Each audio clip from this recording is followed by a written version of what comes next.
ದೇವರು ಪ್ರೀತಿಸುವ ಪ್ರೀತಿಯ ಬಿಗ್ ಜೆ ಟಿ ವಿ ಪ್ರಿಯ ವೀಕ್ಷಕರಿಗೆ ನಮ್ಮ ಕರ್ತನಾದ ಯೇಸು ಕ್ರಿಸ್ತನ ಹೆಸರಿನಲ್ಲಿ ನಿಮ್ಮನ್ನು ವಂದಿಸಿ ಸ್ವಾಗತ ಬಯಸ್ತಿದ್ದೇವೆ. ಬನ್ನಿರಿ, ಇಂದು ನಾವು ದೇವರ ಅಮೂಲ್ಯ ವಾಕ್ಯ, ನಿತ್ಯ ವಾಕ್ಯವನ್ನು, ಜೀವಂತ ವಾಕ್ಯವನ್ನು ಅಧ್ಯಯನ ಮಾಡಿಕೊಳ್ಳೋಣ.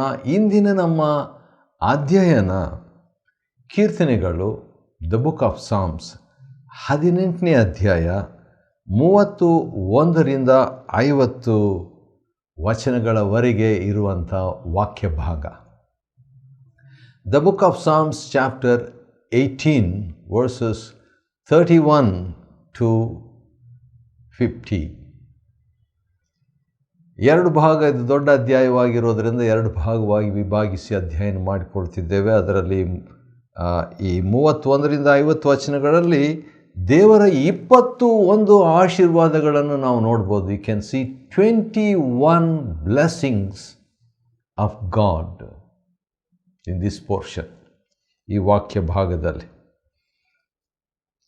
ಒಳ್ಳೆ ಕ್ವಶ್ಚನ್ನಿಂದ ಪ್ರಾರಂಭ ಮಾಡ್ತಾನೆ ದಾವಿದನು ಇದನ್ನು ಬರೆದಂಥ ಒಂದು ಹಿನ್ನೆಲೆ ಏನಂತ ಹೇಳಿದರೆ, 2ನೇ ಸಾಮುವೇಲ 22ನೇ ಅಧ್ಯಾಯದಲ್ಲಿ ಆ ಹಿನ್ನೆಲೆ ಇದೆ. ಬಹುಶಃ ಅದನ್ನು ನಾವು ಓದಿಕೊಳ್ಳುವಂಥದ್ದು ಒಳ್ಳೆಯದಂತ ಅನ್ನಿಸ್ತದೆ. ಯಾಕಂತ ಹೇಳಿದರೆ ಈ ಒಂದು ಸಂದರ್ಭಕ್ಕೆ ಅದು ಸಮಂಜಸವಾದದ್ದು.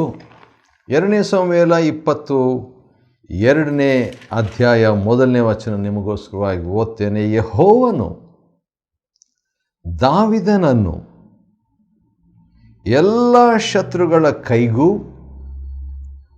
ಸೌಲನ ಕೈಗೂ ಸಿಕ್ಕದಂತೆ ತಪ್ಪಿಸಿದಾಗ ದಾವಿದನು ಯೆಹೋವನ ಘನಕ್ಕಾಗಿ ಈ ಪದ್ಯವನ್ನು ರಚಿಸಿ ಹೇಳಿದನು. ಹೌದು, ದೇವರು ದಾವಿದನಿಗೆ ಜಯದ ಮೇಲೆ ಜಯ ಕೊಟ್ಟದ್ದರಿಂದ, ಸ್ವಂತದವರಿಂದಲೂ ಆದ ಸಮಸ್ಯೆಗಳಿಂದ ಜಯ, ಪರರಿಂದಲೂ ಅಥವಾ ಅನ್ಯರಿಂದಲೂ ಆದಂಥ ಸಮಸ್ಯೆಗಳಿಂದ ಜಯ. ಎರಡರಲ್ಲಿ ಕಷ್ಟ ಯಾವುದಂದರೆ, ಸ್ವಂತದವರೇ, ಅದರಲ್ಲಿ ನಮ್ಮ ಕುಟುಂಬದವರೇ, ನಮ್ಮ ಸಂಬಂಧಿಕರೇ ನಮಗೆ ವಿರುದ್ಧವಾಗಿಬಿಟ್ರೆ, ನಾವು ಪ್ರೀತಿಸುವಂಥವರೇ ನಮಗೆ ವಿರುದ್ಧವಾಗಿಬಿಟ್ರೆ ಹೇಗಿರ್ಬೋದು. ಒಂದು ಕಾಲದಲ್ಲಿ ಸೌಲನು ದಾವಿದನನ್ನು ನೇಮಿಸಿ ತನ್ನ ಒಂದು ಜವಾಬ್ದಾರಿಕೆಯನ್ನು ಕೊಟ್ಟು ಸೈನ್ಯಾಧಿಕಾರಿಯನ್ನಾಗಿ ಅವನನ್ನು ಮಾಡಿ, ತನ್ನ ಮಗಳನ್ನು ಕೂಡ ಸೌಲನು ದಾವಿದನಿಗೆ ಕೊಟ್ಟು ಮದುವೆ ಮಾಡಿಸಿ ತನ್ನ ಅಳಿಯನನ್ನಾಗಿ ಮಾಡಿದ ಅನಂತರ ದಾವಿದನಿಗೆ ವಿರುದ್ಧವಾಗಿ ಸೌಲನು 21 ಸಾರಿ 21 ಟೈಮ್ಸ್ ದಾವಿದನ್ನು ಕೊಲ್ಲುವುದಕ್ಕೆ, ಹಾನಿ ಮಾಡುವುದಕ್ಕೆ ಯತ್ನಿಸ್ತಾನೆ. ಆದರೆ ದಾವಿದನು ಗುಹೆಯಿಂದ ಗುಹೆಗೆ, ಊರಿಂದ ಊರಿಗೆ, ಕೆಲವು ಸಾರಿ ದೇಶದಿಂದ ತನ್ನ ಸ್ವದೇಶದಿಂದ ಪರದೇಶಕ್ಕೆ ಓಡಿ ಹೋಗ್ತಾನೆ. ಊಟ ಇಲ್ಲದೆ, ಸಾಕಷ್ಟು ವಸ್ತ್ರವಿಲ್ಲದೆ, ಆಯುಧ ಕೂಡ ಇಲ್ಲದೆ. ಒಂದು ಸರಿ ಎಲ್ಲೋ ಅವನು ಆಯುಧ ಇಲ್ಲ ಅಂತ ಹೇಳ್ಬಿಟ್ಟು ದೇವಾಲಯಕ್ಕೆ ಹೋಗ್ಬಿಟ್ಟು ಒಂದು ಖಡ್ಗ, ಗೊಲ್ಯಾತನ ಆ ಖಡ್ಗವನ್ನು ತಗೊಂಡು ಹೋಗಬೇಕಾಗಿತ್ತು. ಅಂಥ ಪರಿಸ್ಥಿತಿಯಲ್ಲಿ ಇವೆಲ್ಲ ಆದಮೇಲೆ ದೊಡ್ಡ ಕೀರ್ತನೆಯನ್ನು, ಸುಮಾರು 50 ವಚನಗಳಿರುವಂಥ ಕೀರ್ತನೆಯನ್ನು ದಾವಿದನು ಬರೀತಾನೆ. 2ನೇ ಸಾಮುವೇಲ 22 ಮತ್ತು ಕೀರ್ತನೆ 18, ಈ ಎರಡು ಕಡೆ ಅದೇ ಒಂದೇ ಇರುವಂಥದ್ದಾಗಿದೆ. 31ರಿಂದ ನಾವು ನೋಡಿಕೊಳ್ಳೋಣ. ಬನ್ನಿರಿ, ದೇವರು ನಮ್ಮ ಜೊತೆಯಲ್ಲಿ ಮಾತನಾಡಲಿ. ಕೀರ್ತನೆಯನ್ನು ಓದೋದರಿಂದ ಪ್ರಯೋಜನವೇನು? ಕೀರ್ತನೆಯಿಂದ ಓದೋದರಿಂದ ಕ್ರಿಸ್ತನನ್ನು ನಾವು ಕಂಡುಕೊಳ್ತೇವೆ. ಕೀರ್ತನೆಯನ್ನು ಓದುವುದರಿಂದ ನಾವು ನಿತ್ಯ ಜೀವವನ್ನು ಪಡೆಯುತ್ತೇವೆ. ಯೋಹಾನ 5:39. ಕೀರ್ತನೆಯನ್ನು ಓದುವುದರಿಂದ ಕೀರ್ತನೆಗಳ ಮುಖಾಂತರವಾಗಿ ಮಾರ್ಗದರ್ಶನವನ್ನು ನಾವು ಪಡ್ಕೊಳ್ತೇವೆ. ಅಪೊಸ್ತಲಕೃತ್ಯ 1:20. ಕೀರ್ತನೆಯನ್ನು ಓದುವುದರಿಂದ ನಮಗೆ ಬೋಧನೆಗಳು, ಬುದ್ಧಿವಾದಗಳು ನಮಗೆ ಲಭ್ಯವಿರ್ತದೆ. ಕೊಲೊಸೆ 3:16. ಅಷ್ಟೇ ಅಲ್ಲ, ನಾವು ಕೀರ್ತನೆಯಿಂದ ಪ್ರಾರ್ಥನೆಯನ್ನು ಕಲಿತೇವೆ. ಸರಿ, 31ನೇ ವಚನ, ಯೆಹೋವನಲ್ಲದೆ ದೇವರು ಯಾರು? ಒಳ್ಳೆಯ ಒಂದು ಕ್ವಶ್ಚನು. ಆದ ಕಾರಣ ನಮ್ಮ ದೇವರ ಹೊರತು ಶರಣನು ಎಲ್ಲಿ?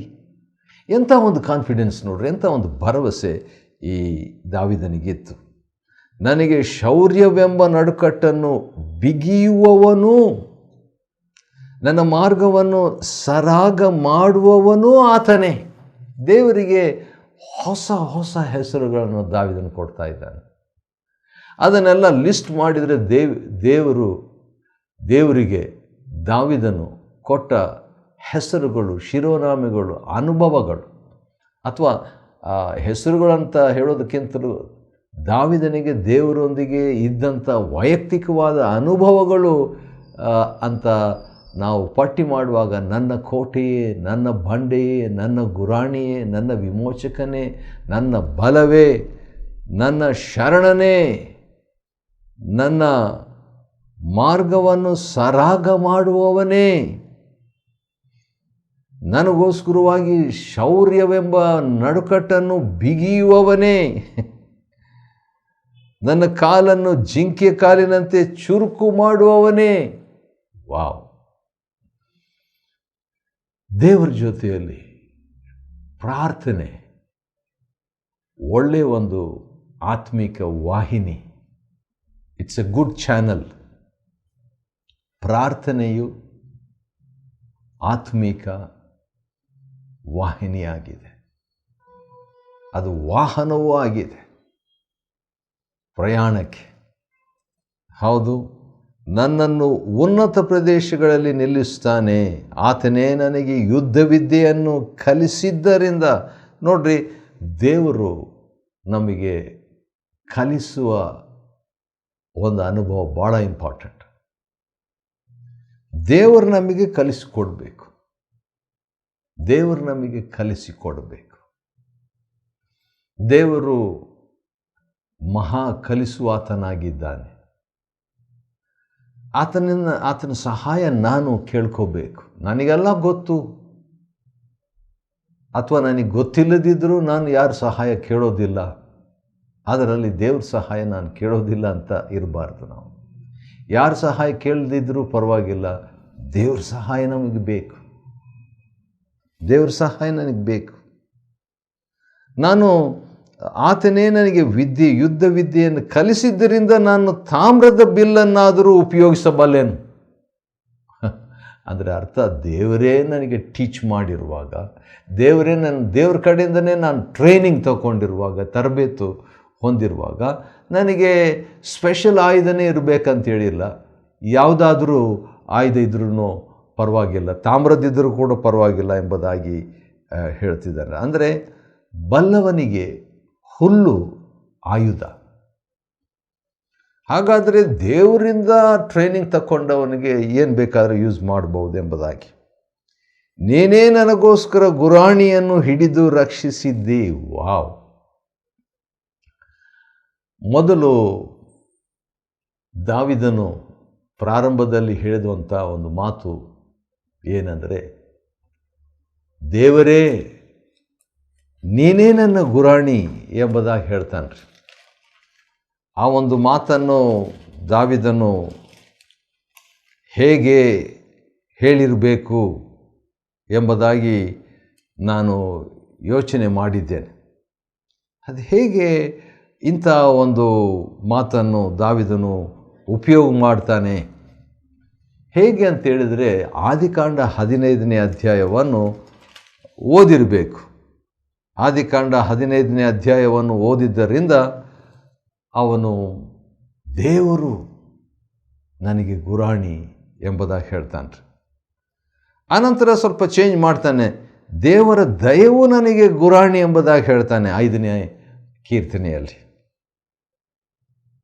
ದೇವರು ನನ್ನ ಗುರಾಣಿ, ದೇವರ ದಯವು ನನ್ನ ಗುರಾಣಿ.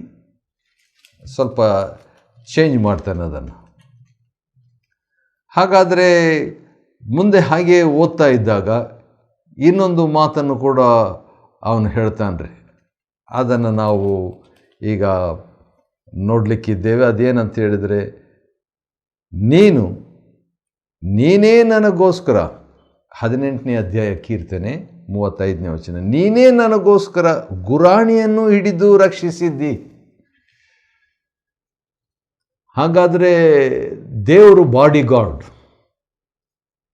ದೇವರು ಅಂಗರಕ್ಷಕನು, ದೇವರು ಯುದ್ಧದಲ್ಲಿ ಆಯುಧ ಧರಿಸುವವನು. ಮಿಸ್ ಮಾಡಲಿಕ್ಕಾಗಲ್ಲ. ವೈರಿ ಏನೇ ಯಾವ ದಿಕ್ಕಿನಿಂದ ಹಾಕಿದರೂ, ಬಾಣ ಎಸೆದರೂ ದೇವರು ಗುರಾಣಿಯನ್ನು ಹಿಡಿದಿದ್ದರೆ, ವಾವ್, ಎಂಥ ಒಂದು ಚಿತ್ರ ನೋಡ್ರಿ.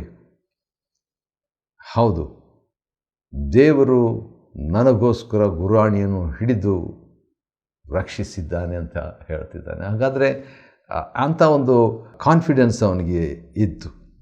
ನಿನ್ನ ಬಲಗೈ ನನಗೆ ಆಧಾರ, ನಿನ್ನ ಕೃಪಾ ಕಟಾಕ್ಷವು ನನಗೆ ದೊಡ್ಡ ಸ್ಥಿತಿಯನ್ನು ಉಂಟು ಮಾಡಿದೆಯಲ್ಲ. ಹೌದು, ದೇವರು ನಮ್ಮ ಪರವಾಗಿ ಯುದ್ಧ ಮಾಡುವಾಗ ನಮ್ಮ ಅವಶ್ಯಕತೆಗಳು ಕೂಡ ನೆರವೇರಿಸಲ್ಪಡುತ್ತದೆ. ಮತ್ತು 39ನೇ ವಚನದಲ್ಲಿ, ನೀನು ನನಗೆ ಯುದ್ಧಕ್ಕಾಗಿ ಶೌರ್ಯವೆಂಬ ನಡುಕಟ್ಟನ್ನು ಬಿಗಿದಿದ್ದಿ. ಹಾಗಾದರೆ ಯುದ್ಧಕ್ಕೆ ಇವನು ಹೋಗ್ತಾ ಇದ್ದಾನೆ, ಆದರೆ ಫೈಟ್ ಮಾಡೋದು ದೇವರು, ಯುದ್ಧ ಮಾಡೋದು ದೇವರು. ಅಂಥ ಅನುಭವ ದಾವೀದನ ಒಂದು ಅನುಭವ ಆಗಿತ್ತು. ಯಾಕಂದರೆ ದಾವೀದನು ಒಬ್ಬ ದೊಡ್ಡ ಫೈಟರ್, ಯುದ್ಧವೀರ, ಅವನು ಶೂರನು.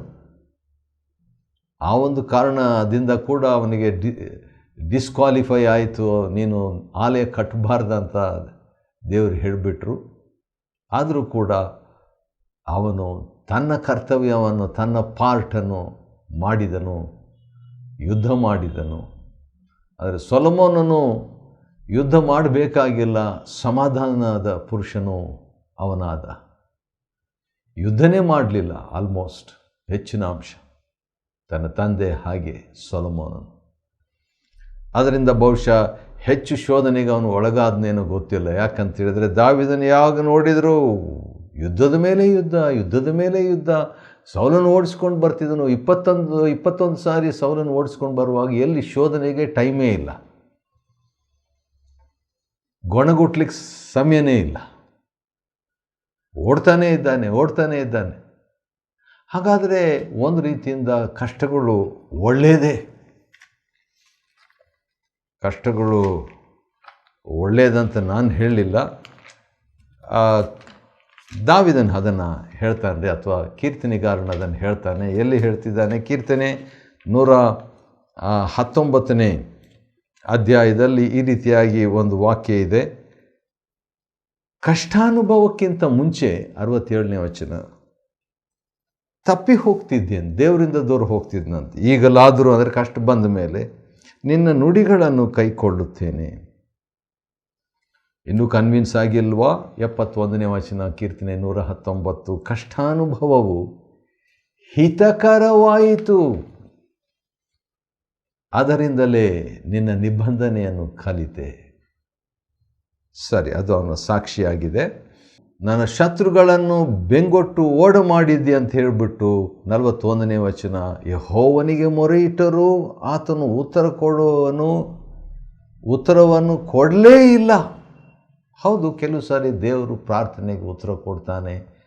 ಉತ್ತರ ಕೊಡದೇ ಇದ್ದಾಗ ಹಳೆ ಒಡಂಬಡಿಕೆಯ ಭಕ್ತಾದಿಗಳು, ಅದರಲ್ಲಿ ದಾವೀದನು ಭಾಳ ಅದನ್ನು ಸೀರಿಯಸ್ ಆಗಿ ತಗೊಳ್ತಿದ್ದೆ. ಯಾಕೆ ದೇವರು ಉತ್ತರ ಕೊಡ್ತಾ ಇಲ್ಲ?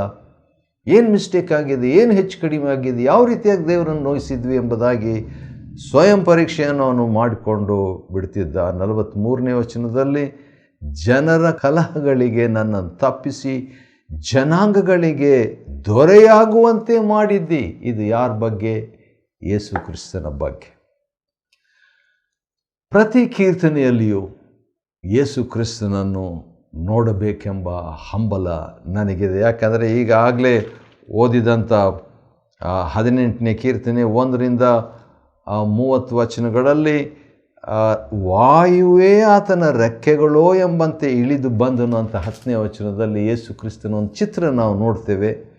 ಮತ್ತು ಅದೇ ರೀತಿಯಾಗಿ ದೇವರ ಮಾರ್ಗವು ಅಂತ ನಾವು 30ನೇ ವಚನದಲ್ಲಿ ನೋಡ್ತೇವೆ. ನಾನೇ ಮಾರ್ಗ ಅಂತ ಯೋಹಾನ 14:6 ಹೇಳಿದಂಥ ಮಾತು ಅಲ್ಲಿ ನಾವು ನೋಡಬಹುದು. ಇಲ್ಲಿ ಮತ್ತೆ 2ನೇ ಭಾಗದಲ್ಲಿ ಅಂದರೆ ಕೀರ್ತನೆ 18, 31ರಿಂದ 50 ವಚನಗಳಿರುವಂಥ ವಾಕ್ಯ ಭಾಗದಲ್ಲಿ, ಜನಾಂಗಗಳಿಗೆ ದೊರೆಯಾಗುವಂತೆ ನನ್ನನ್ನು ಮಾಡಿದ್ದಿ, ನಾನರಿಯದ ಜನಾಂಗದವರು ಸಹ ನನಗೆ ಅಧೀನವಾಗುವರು.